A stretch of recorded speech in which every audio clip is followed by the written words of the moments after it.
네, 레드캠프 오늘은 국민의힘 수석 대변인을 맡고 있는 분이죠. 유상범 의원과 함께합니다. 어서 오세요, 의원님. 네, 반갑습니다. 네, 제가 수석 대변인이라고 소개를 해드렸는데 네. 지금부터는 국회 정보위원회 여당 간사께 질문을 좀 드려야 될 것 같은데. 뭐 필요할 때마다 신분이 바뀌네요. 그만큼 지금 의원님이 여러 가지 일을 하고 계신다는 뜻이죠. 네. 바쁘신 분이라는 얘기가 다음 되는데. 총선에서는 저 일이 많은 의원이 당선돼서 일이 좀 줄어들도록 하겠습니다. 아, 그런가요? 네. 지금 이 도감청 의혹 불거졌잖아요. 네. 일단 아직 정보회의는 없었죠. 근데 지금 뭐 기본적으로 국정원의 어떤 정보 활동이나 그런 문제 또는 그 도청의 문제가 이슈가 제기된다면 정보에서 할 부분인데 현재는 그 소위 미국 정보기관에서 활동이기 때문에 국정원에서 거기에 대해서 뭐 어떤 대응을 하거나 답을 할 수 있는 사안이 아니기 때문에 현재까지는 그럼 아직 회의 네. 소집 계획은 없습니까? 예 이번 주는 또 게다가 전원위원회 전원위원회가 또, 있으니까. 계속 오케이. 발표하고 저도 오늘 사실은 그 7분 발표 주재자로 또 나서야 됩니다. 아, 오늘. 그래요? 네. 그래서 의원님의 소신은 뭡니까? 선거제에 대해서. 중대선거구제입니까? 소선거구제입니까? 기본적으로 국민들이 현재 그 국회의원에 대해서 보는 시각이 있습니다. 즉 극단적인 대의가 그 갈등 조장 그리고 불필요한 많은 뭐 특권 이런 부분에 대해서 국민적 비판적 시각이 강하고 국민 여론들도 한 80% 가까이가 의원 정수의 확대는 절대 불가 또 50% 이상이 의원 정수의 감축 뭐 이런 그 국민들이 문제 제기하는 부분을 기초로 해서 결국은 우리 선거제도가 개혁이 돼야 되는데 지금 진행되는 상황을 보면 각 당마다 사실은 국민의 뜻을 따른다는 것을 내세우기는 하지만 실질적으로는 각자가 유리한 형태의 선거제도를 가져가겠다는 그렇죠. 정의당은 비례대표를 확대하자 또 일부 국민이 뭐 많은 그런 거죠, 것도 그죠? 있고. 네, 늘 국민을 내세우죠. 알겠습니다. 네. 의원님의 이제 소신은 7분 발언을 통해서 접하도록 하겠고요. 네. 다시 도감청으로 돌아오면 자 정리를 해보죠. 야당에서는 네네. 대통령실 이전이 너무 졸속으로 추진이 되다 보니까 도감청 방지 시설을 제대로 못한 결과다. 이렇게 비판하고 있는데 어떤 말씀 주시겠습니까? 그 대통령실 이전한 데가 국방부랑 합참이 이제 있던 건물입니다. 그 건물은 제1번의 우선순위가 소위 보안이고요. 그 바로 옆에 사실은 주한미군 기지가 있었지 않습니까? 그로 인한 도청 감청 방지는 기본으로 하는 겁니다. 그 시설에 들어갔는데 그럼 만일 그 이전으로 해서 도감청 됐다면 그럼 지난 그 건물이 있는 내내 도청 감청을 당했던 얘기인가요? 근데 거기에 근무하신 분인데 그분은 자기가 근무할 때 충분히 보안 유지가 잘 돼서 김병주 의원도 좀 하시는 말씀입니까? 전 특정인은 항상 지칭하지 않죠. 지칭을 그건 늘 지칭을 하시잖아요. 대신 해주잖아요. 예. 그런데 거기서 근무하셨던 분이 만약 그 당시에는 어땠냐고 물어보면 분명히 그때는 철저하게 보완을 했다고 할 겁니다. 근데 예를 들어서 이런 건 있겠죠. 네. 대통령실도 어제 비슷한 주장을 하던데 국방부나 합참 같은 경우는 한미연합 지휘 체계가 있기 때문에 군사상 어떤 동맹 관계고 거기서 같이 공유해야 되는 부분이 있지만 네. 대통령실은 그 이상의 여러 가지를 다루지 않느냐. 다른 거 아닙니까? 그런 점에서 놓고 본다. 네, 맞습니다. 그러니까 그 시설에서 네. 대통령실에서 밝혔듯이 거기에다가 훨씬 강화된 보안 강화 조치를 했다고 말씀을 하시고요. 그런 거는 구체적으로 또 비밀에 해당되는 사안이니까 밝히기는 어렵단 말이에요. 그러니까 보안 강화를 했다고 대통령실 주장을 하던데 네. 검증할 방법은 없는 거 맞죠? 그거를 공개하지 않는 이상은 공개할 수가 있는 부분이 아니지 않습니까? 그러니까 네. 그냥 믿어라밖에 안 되는 거잖아요. 그리고 이제 중요한 게 우리 2013년 스노든이 공개했을 때 내용이 뭐냐면 네, 그 프리즘. 프리즘을 통해서 사실은 우방국 정상의 휴대폰까지 감청했다는 거고 사실 메르켈 총리의 휴대폰을 한 10년간 감청했다 이런 논란이 됐지 않습니까? 근데 여기서 그렇게 지금 소위 말해서 미국 그 CIA를 비롯한 정보 당국에서 감청은 이제 공공연한 비밀이고 이미 다 알려진 내용입니다. 근데 이걸 가지고 지금 갑자기 뭐 비난하다가 갑자기 용산 이전으로 와 보니까 참 뜬금없어요. 그래요? 예, 뜬금없지 않습니까? 건물 때문에 그게 발생했다. 근데 제가 한번 쭉 복기를 해보니까 문건을 보면 국가안전보장회의에서 이런 식으로 나온다고는 하지만 아까도 잠깐 얘기를 했지만 이문희 이제 외교비서관이 등장을 하잖아요. 일단 그 사람 국가안전보장회의 참석 멤버는 아니잖아요. 발언권이 없으니까. 그다음에 그러니까 두 번째는 국가안전보장회의 회의석상에서 그런 얘기가 오간 거라면 다른 참석자 멘트도 있을 법한데 안 나온단 말이에요. 네. 이 두 가지를 보면 국가안전 지하벙커에서 이루어진 국가안전보장회의 회의가 아니라 두 사람이 다른 데에서 두 사람 간에 나눈 대화가 도감청된 거 아니냐라는 합리적 의심이 들거든요. 그러면 그게 벙커가 아닌 대통령실 어떤 사무실일 수도 있고 네. 대통령실 밖 식당일 수도 있고 네. 아니면 통화일 수도 있고 네. 이거 다 점검이 돼야 되는 거 아닙니까? 그렇게 놓고 본다면. 점검하고 있다고 하지 않습니까? 거기 뭐 근데 저도 뭐 직접 확인한 건 아닌다만 언론에도 보면 시긴트라고 해서 신호정보. 우리가 저기 그 SI라고 하는 정보 있었지 않습니까? 그것도 네, 신호정보거든요. 특수정보. 네, 네, 특수정보. 그렇죠. 네. 그러니까 신호정보를 통해서 봤다면 뭐 어떤 경위인지 모르겠습니다만 뭐 바깥에서 따로 논의를 하면서 휴대폰 통화를 하는 것이 감청될 수도 있는 거고 그건 경위는 알 수가 없죠. 만약에 뭐 휴대폰 그리고 감청이 됐던 또 심각한 거 아닙니까? 그거? 김성환 감청 자체가 심각하죠. 근데 아니 다른 사람들이고 안보를 담당되는 책임지는 가장 핵심 멤버들이 그렇게 별로 분별도 안 하고 해서 뚫렸다면 그건 책임을 져야 되는 거 아니냐 이 얘기인 그래서 거지. 또 김성환 그 전 실장도 일부 오보가 있다고 또 본인이 밝혔지 않습니까? 근데 그래서 왜 또 일부라고 했을까요? 글쎄 말이에요. 전부 뭐 우리 프랑스나 이스라엘처럼 이거 교란 정보다 역정보를 제공한 거다는 식으로 명확하게 입장을 딱 정했으면 되는데 그런 입장 정리가 이번에 조금 저희 정부에서는 그런 입장 정리를 좀 하는 형태로 정보라는 것은 그 가지고 있는 그것이 객관적으로 증명되는 게 아니라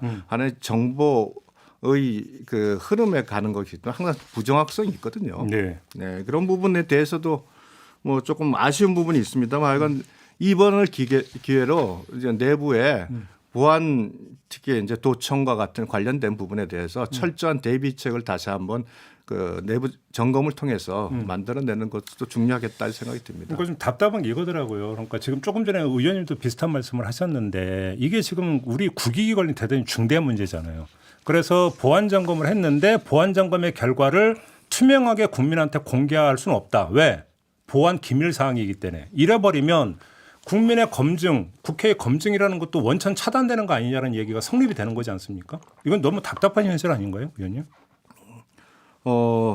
그러면 지금 우리가 이제 그 이슈가 자 미국의 사실은 전 세계를 상대로 한 그 어떤 정보 수집에 대한 그 행태에서 저희만 나온 게 아니지 않습니까?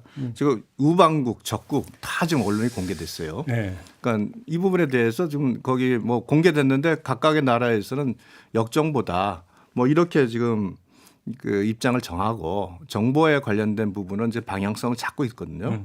그래서 지금 우리는 갑자기 이제 그게 그런 부분으로 가질 않고 갑자기 이제 뭐 이거 누설됐으니까 문제가 아니냐. 먼저 이 부분은 이제 사실은 이제 현 정부의 보안에 대한 문제로만 지금 가는 측면이 있는데 그 오바마가 그 메리켈이 그렇게 항의했을 때 오바마가 뭐라고 했냐면 정상 간에 대화는 감청하지 않겠다. 즉 그걸 하겠다는 거거든요. 이런 부분이 있었다. 그러니까 미국은 그 부분에 대해서 포기할 생각이 없다는 거거든요. 아니요, 제가 기억으로는 오바마는 당시에 동맹에 대한 감청을 하지 않겠다고. 정상. 아니요, 동맹에 대해서. 동맹의 정상에 대한 감청을 하겠다. 워딩을 한번 보시죠, 언론으로. 그래요? 예.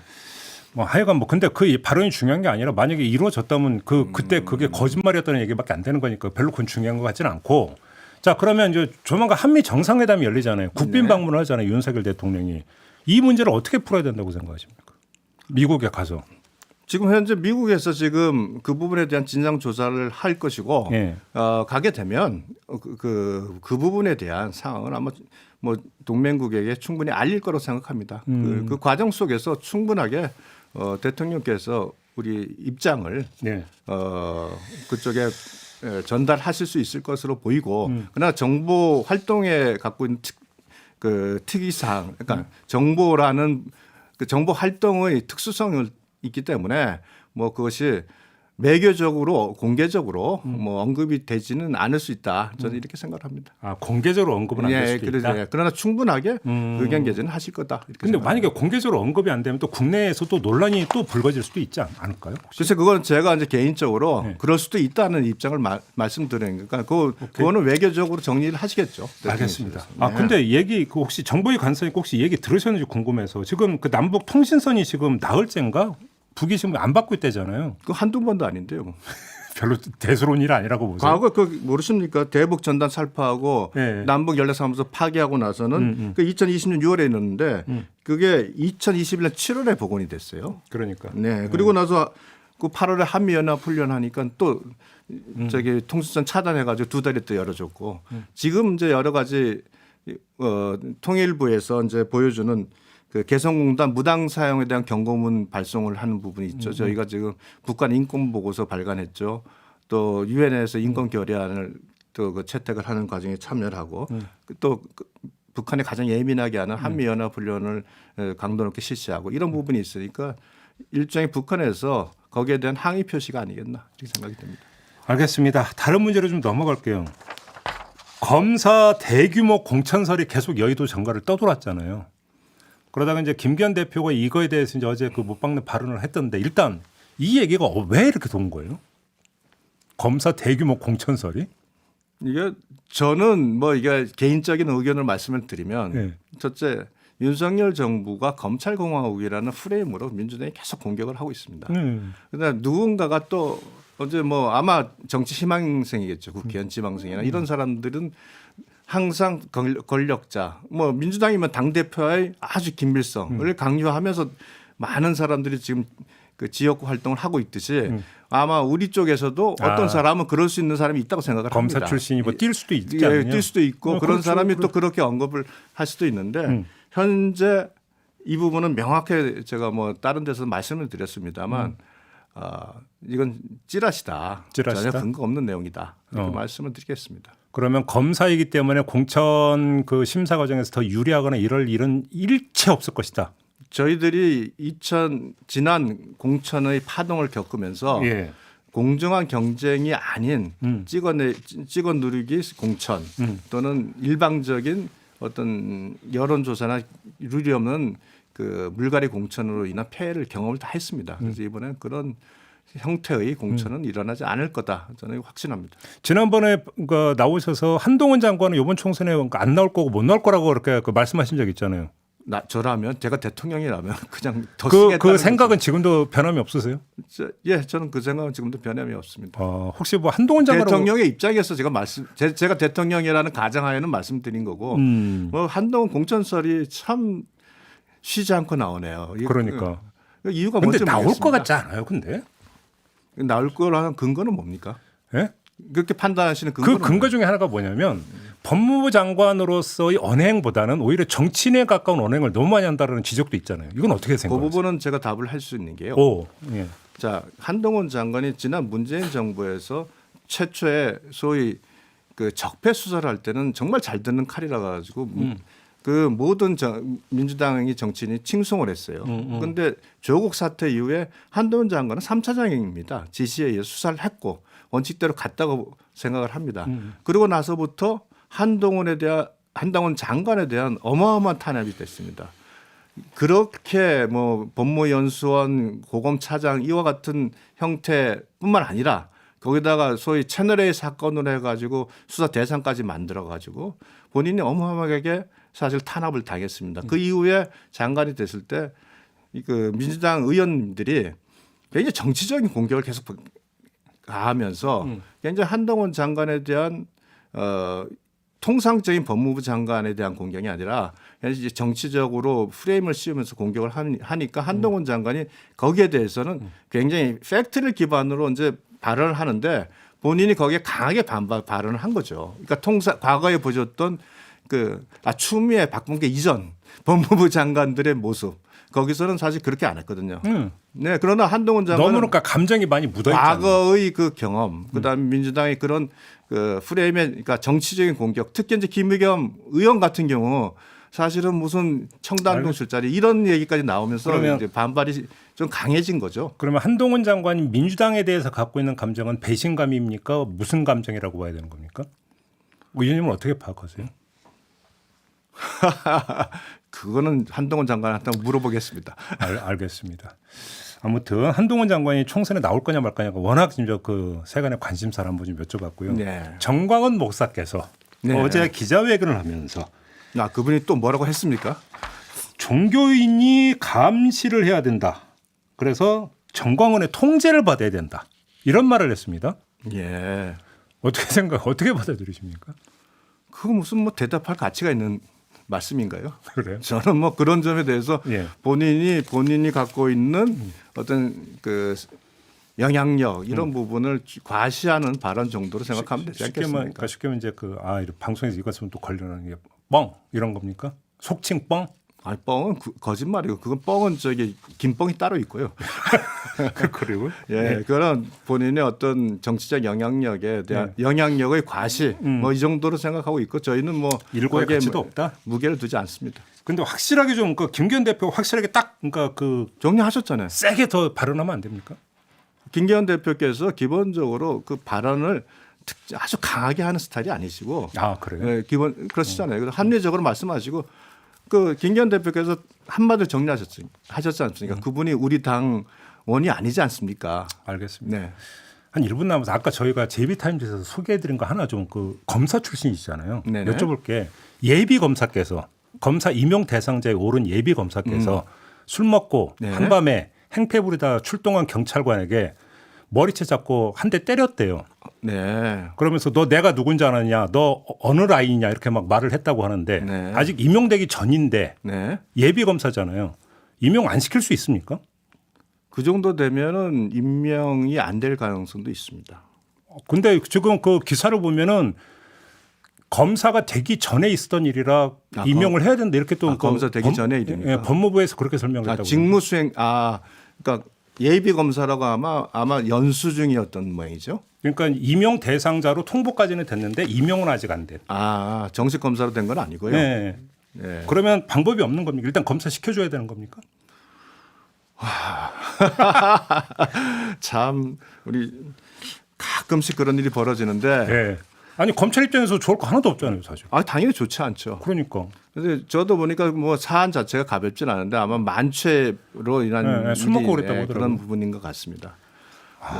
근데 좀 엄중히 그 사안을 봐주길 말씀을 아직 드리겠습니다. 검사도 아닌데 왜 그러신데도 이제 나 참 답답해서. 뭐 그런 일을 또 검사라고 꼭 튕겨서 말씀하시면은 뭐 많은 사례가 발생하잖아요. 알겠습니다. 네, 네. 궁금해서 한번 여쭤. 오늘 참 어렵게 질문하시네.